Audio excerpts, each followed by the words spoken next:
How to fix incoming call busy problem. If you are experiencing an issue where incoming calls are showing as busy or are getting blocked on your iPhone, then this video is a short guide to help you out with this issue.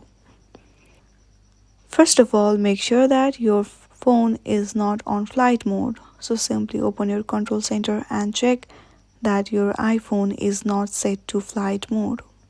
Once you check that, the very next step you need to do is simply launch settings on your device. Then scroll down, there you will see phone application. Simply tap on it. Once you go through there, if you scroll down there, you will see silence on caller option available. Go through it and toggle on that button. Once you toggle on that button, check if your problem has been solved or not. If your problem is still there, then go back to the settings homepage again.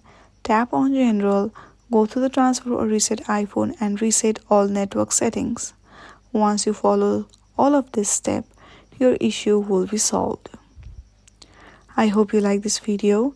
If you like this video, then please do not forget to like and subscribe to our channel. Thank you for watching.